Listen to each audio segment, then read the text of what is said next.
I think if I hear you call me Becky one more time, six-pack, I'm gonna pop your tops. All six of them.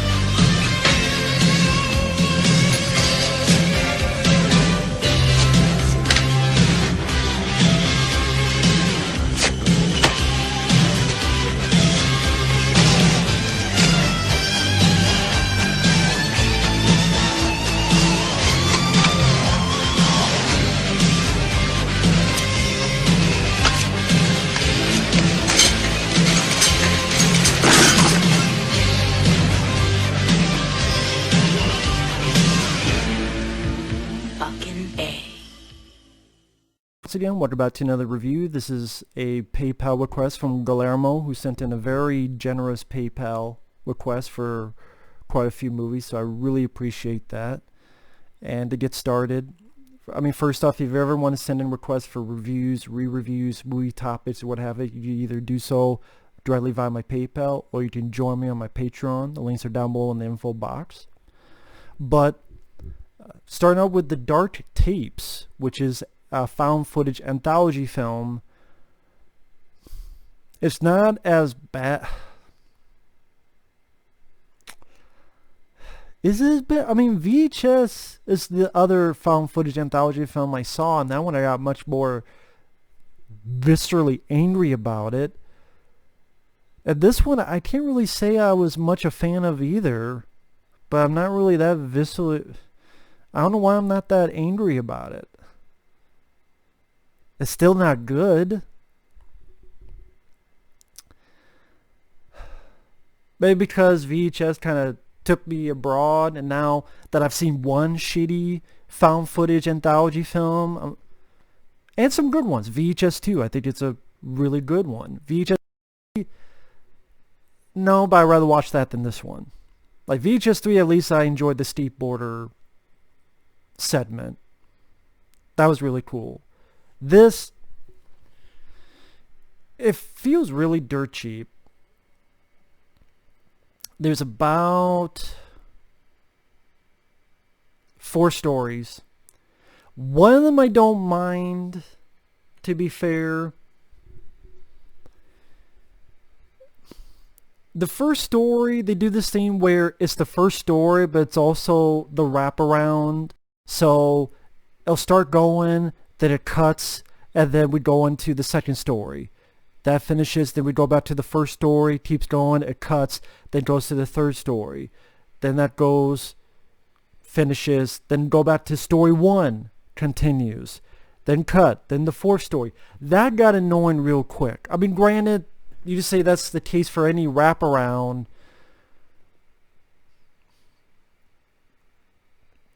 But for some reason here, it kept getting more infuriating. And considering it's dealing with kind of a confusing topic with transdimensional entities and time dilations, how one's moving quicker than the other, or if one stayed for so long, then they would appear for 1 second of theirs, but yours stayed for hours and hours. Because it's a group of people studying night terrors and REM sleep, and that the things that you see with night terrors is some transdimensional entities. Again, it get kind of confusing. That's why it did not help when he kept cutting out of it to get into the other stories. Maybe that would have been okay if you didn't keep cutting back and forth, back and forth. I don't know. That just broke any momentum it was trying to build. The second story, The Hunters and the Hunted, is really all based on its twist ending. Which, if you know my reviews, I give everything away because that's just how I review stuff. So if you don't want to be spoiled, beware. The these two people move into a house. They hear these thumps. A ball rolls back. Stuff moves. A guy makes a video saying that he's woken up with these burn marks of hands on his back, and he gets a paranormal activity team. And they go in, they investigate, they realize maybe it's dealing with their dead daughter. But then the cameraman looks and finds his team members dead with no eyes. And he's wondering what the hell's going on. And the twist is there are no ghosts.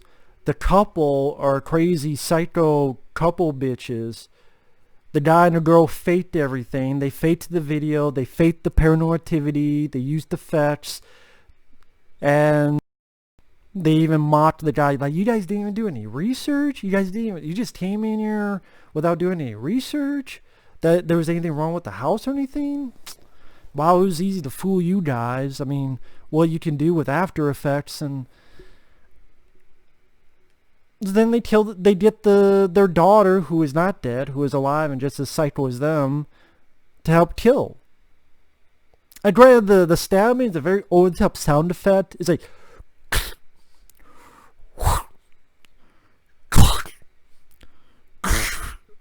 I don't know how to put it, but it's like, okay, that was, I don't know who did the sound effect of that stab sound, but it was a bit over the top. So like I said, it's based on what you think of the twist. Granted, I gotta be honest, I didn't see it coming. To be fair, maybe other people did. I didn't see it coming. Like I said, to be fair, it got me. So I guess, did you give credit to that?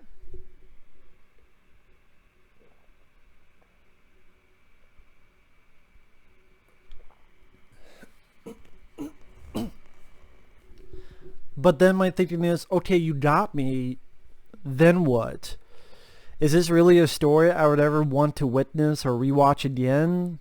Not really, because you don't really get much of the characters. There's really nothing that entertaining or scary about it. It's just, you think it's a typical paranormal activity type of thing. Oh, it's really two psycho people who faked it and to kill the paranormal investigators that get there. So they just be okay. I mean, maybe if it was part of a story where the first chunk of the film was that, and then a third of the way through, or maybe halfway through the film, you give that twist, but then you flip it so that they try to do that to another. But then that paranormal team is a lot smarter than the previous one, and then they turn the tables on the psycho couple, or they find out what's going on, they turn the tables on the psycho couple.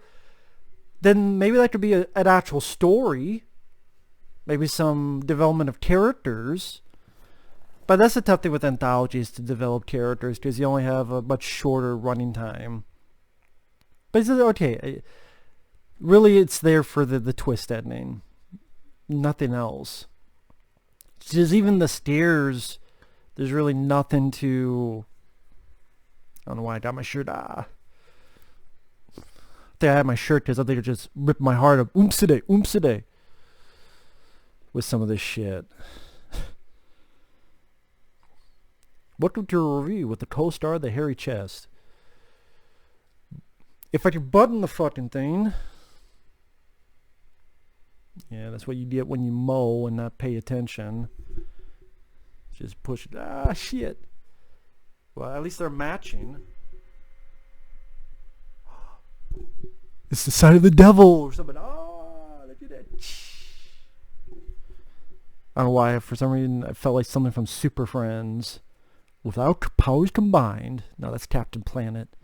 No, there was like the Wonder Twins. See, that's how much I'm into this fucking movie. I'm talking about Wonder Twins and Wonder Bras and Owies and my hairy chest. And this movie just sucked hairy balls. And I just unbuttoned the fucking thing again. So yeah, this is a fucking rant because this movie does suck. I would never watch it again.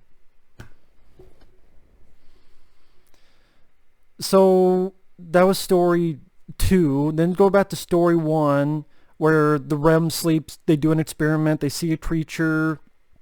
The sound effects in this scene, I've seen this guy Markiplier play video games, and a lot of times he'll play these cheap horror video games that have sound effects that are recycled. That these are the sound effects from those fucking low-budget horror video games Markiplier plays. If you watch a lot of Markiplier horror games, you'll recognize these sound effects. So the movie was so cheap enough that it could not even create its own fucking spooky sound effects. You had to borrow it from shit that's used in fucking cheapo horror games, like free horror games? Really? So the creature grabs one of them, puts something down his throat, communicates with the team by doing that. Then cut to story 3, Cam Girls. About as fucking useless as the other Cam Girl video I watched in VHS. Very horrible shit. What is it with horror anthologies? And one of the stories has to be, well, that's not fair. VHS 2 and 3 didn't do it. Which, I have a lot of issues with VHS viral. I still rather watch it than this. But what is it with like VHS and this movie? They both have fucking stories about cam girls talking to someone. Like here's a cam girl and then they're talking to someone. And you see like a Skype type of chat. Well, unlike VHS, which is about some stupid fucking doctor who won't put his shirt on, this one is some cam girl voice chat. She's talking about blackouts. She has a lesbian girlfriend. You get this weird interference from time to time with the cam girl. You see like crazy shit of her doing crazy shit with interference, which I don't know if you get that interference with fucking Skype type of calls, but whatever. It's a movie, right? So they're picking people, and they pick this overweight guy named Jerry. And she's seducing him, and then she tells him to cut his hand. Oh, I don't know about that. He cuts his hand. Then tells him to cut his throat. What? Come on, if you do that, we'll always be together. And part of me went, is this guy so stupid he's just going to cut his throat? But no, it's by doing this, puts the guy in a trance to cut his throat. Because the two her really, there's some line of dialogue where her girlfriend comes in and they're both in Jerry's room and they're feasting on his blood, and one of them goes, it only took you 10 days to control your host's body. We were expelled from the Archangel Raphael. I mean, Raphael, oh, the Archangel one, okay. And wow, you put him into a trance and gave him, in order for him to give up his own free will. So it was some ritual to appease, you know, the feed and appease, and 2 peas in a pod and pee itself and whatever. I don't even know what to say about that. It was moving pictures. It was a something. And then go back to story 1, which is annoying that keeps getting fucking interrupted. Now, if the first story, that's 1, the twist ending 1 is 2, Cam Girls is 3. The 4th story I thought was the most interesting, but this should have been just a full movie. Found footage or not, this should have just been the movie, honestly. This honestly should have been the movie. Because the setup is this girl who at one night was sleeping, she gets molested, some of her friends stop these guys. And so from then on, the girl's being a bit weird, and the 3 friends think the girl is going crazy because she is trying to forget what happened. The molestation, when she was sleeping, all that stuff. And she keeps saying, no, something is taking me. And they're like, well, no, you're experiencing what happened, and you're regressing your memory. You're trying to forget about that. But you realize, yeah, no, something has been taking her. Because of what's been done to her, she has these little telekinetic abilities. By the end, she's going to film it on this old school camera that I guess she says it doesn't run on electricity, like a Super 8 type of camera. I forget the exact term. And wants to trap or kill the creatures that are taking her. Interesting idea, where the girl's telling the truth and she wants revenge on the creatures that have been taking her. But this should have been its own thing. Because the issues you have is this one over long, I swear it's 5 minutes straight of her just going to the camera and explaining what's going on.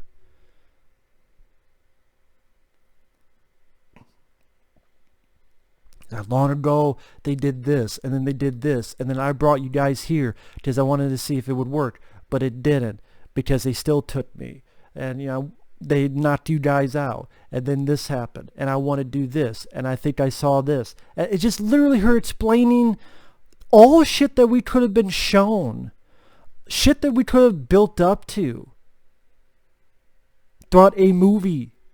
And see these things instead of having a 5 or so minute long scene of her just explaining the entire plot of a film we didn't see. And then she does the traps, and it looks like it stops for her as she's talking on Skype to her boyfriend, and she's able to go to sleep, and the guy's going to sleep, but then his room starts shaking. So I'm guessing you get the idea, oh shit, now it's happening to this guy now, where he's going to get taken from time to time. But you could build up that stuff, and you could, that ending, okay, I mean, technically he would just tell his girlfriend what happened, the girlfriend could set it up, okay, have the same traps as I did or something, I don't know. It's not, I don't view it as a truly downbeat ending compared to other found footage stuff, but that's a story that could have been elongated, built up, a lot of it shown, instead of that one scene that over explains everything.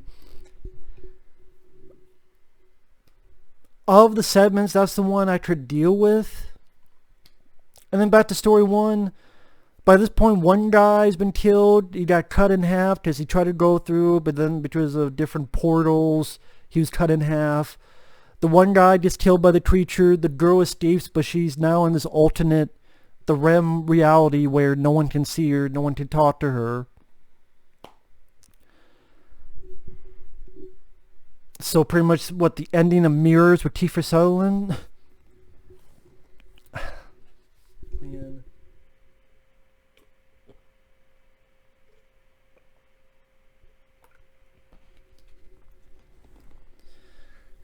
I've seen a lot of found footage thanks to Guillermo, and if he's watching, I'm down for whatever it is. Whether they're bad or good, I'm still interested, because when they're bad, they're really fucking bad, or they're really fucking boring, or they're really nice surprises. So it gives me at least something to talk about. Even unaware, I could bitch about how it's a complete utter nothing.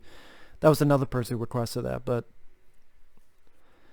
so thank you for the request. Dark Tapes, to me, it was cheap. It was, it looked like it cost a couple $1,000. Honestly, some of these stories were not interesting enough to be told. The Cam Girls one, they didn't even need that fucking story. This could have been maybe 2 stories. Maybe build up the first story more and not cut back and forth.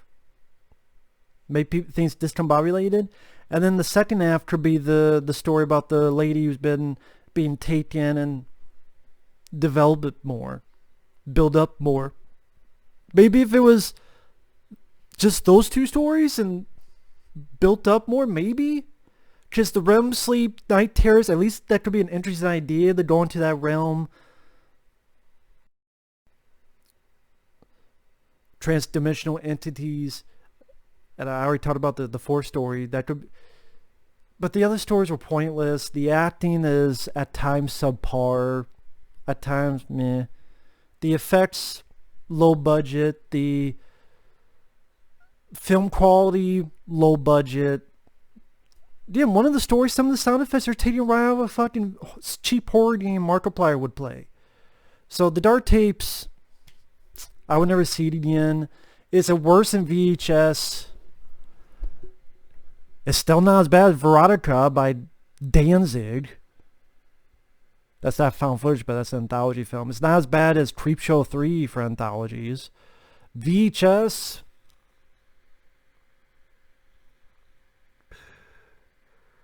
I don't know. I don't know.